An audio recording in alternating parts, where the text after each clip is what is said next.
Assalamualaikum warahmatullahi wabarakatuh. Alhamdulillahirobbilalamin wa bihi nasta'in wa ala umuri din waddin wassalatu wassalamu ala asrofil anbiya'i wal mursalin wa ala alihi washabihi ajmain amma ba'du.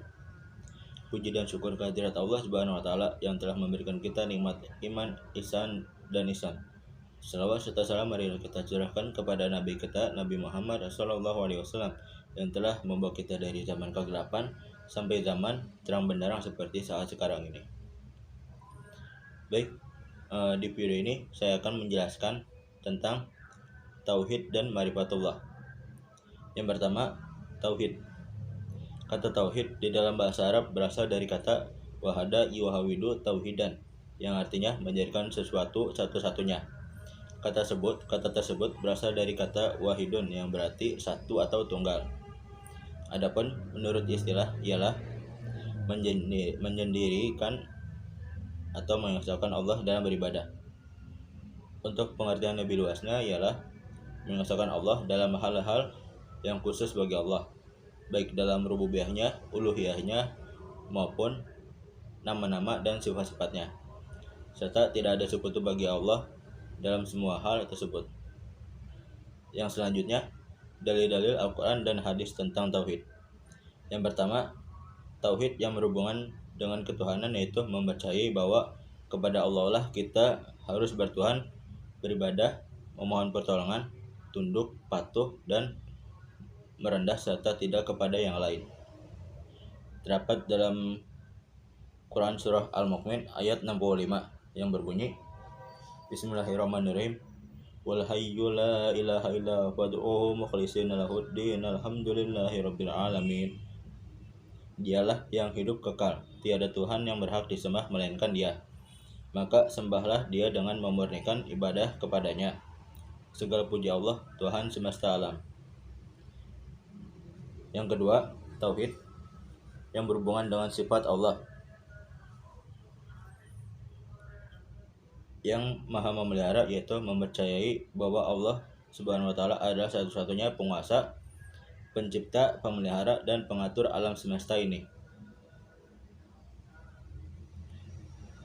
Terdapat dalam Quran surah Al-Mu'minun ayat 14 yang berbunyi, Bismillahirrahmanirrahim. Summa khalaqnal nutfata 'alaqatan fa khalaqnal 'alaqata mudghatan fa khalaqnal mudghatan 'idhaman fa kasawna al-'idhama lahman summa ansha'nahu khalaqa akhara fatabarakallahu ahsanul khaliqin. Kemudian air mani itu kami jadikan segumpal darah. Lalu segumpal darah itu kami jadikan segumpal daging, dan segumpal daging itu kami jadikan tulang belulang. Lalu tulang belulang itu kami bungkus dengan daging. Kemudian kami jadikan dia makhluk yang berbentuk lain. Maka Maha Suci Allah, pencipta yang paling baik. Yang ketiga, tauhid yang berhubungan dengan kesempurnaan sifat Allah, yaitu mempercayai hanya Allah Subhanahu wa taala yang memiliki sifat kesempurnaan dan terlepas dari sifat tercela atau sifat kekurangan. Terdapat dalam Quran surah Al-An'am ayat 100 yang berbunyi, Bismillahirrahmanirrahim. Wa ja'alu lillahi syaraka al-janna wa khalaqahum wa kharaqu lahu banin wa banatin bagirin ilmu subhanahu wa ta'ala amma yasifun.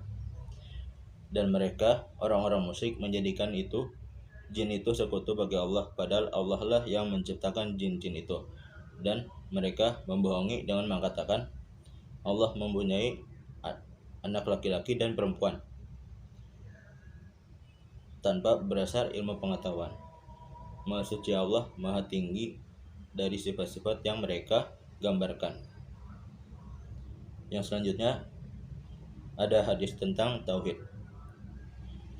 Dari Jabir bin Abdullah, ia berkata, aku mendengar Rasulullah sallallahu alaihi wasallam bersabda, barang siapa yang bertemu Allah dalam keadaan tidak menyekutukan Allah dengan sesuatu, maka dia masuk surga.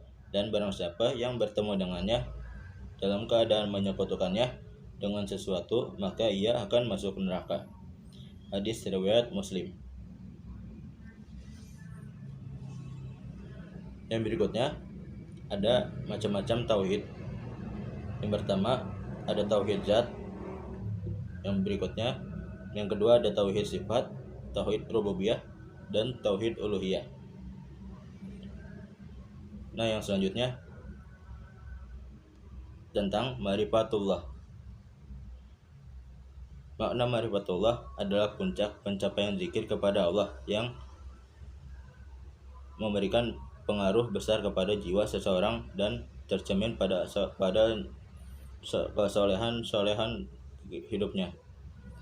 Ada 8 langkah untuk mencapai ma'rifatullah, yaitu yang pertama ada kodrat, yang kedua ada irodat, yang ketiga ada ilmu, 4 hayat, 5 sama, 6 basor, 7 kalam, 8 syariat. Kodrat secara harfiah memiliki arti kuasa atau kekuasaan, sehingga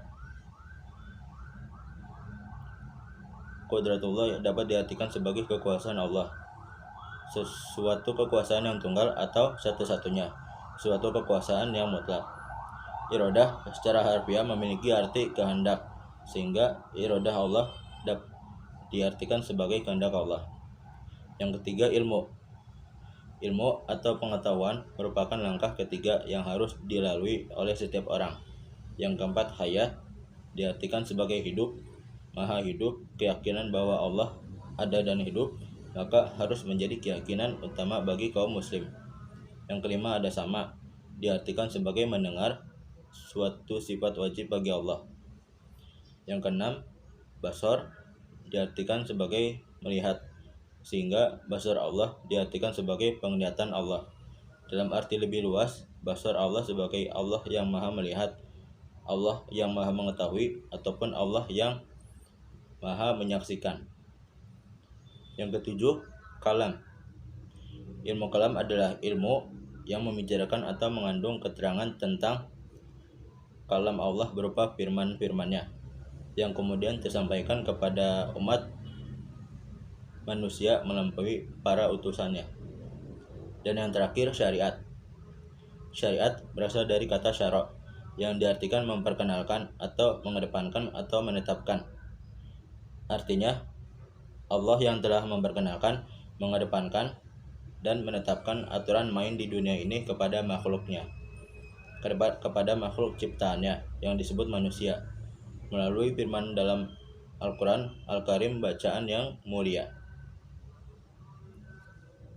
Baik, mungkin cukup sampai di sini saja untuk video kali ini. Semoga bermanfaat. Sekian dari saya, kurang lebihnya mohon dimaafkan. Wabillahi taufiq wal hidayah. Wassalamualaikum warahmatullahi wabarakatuh.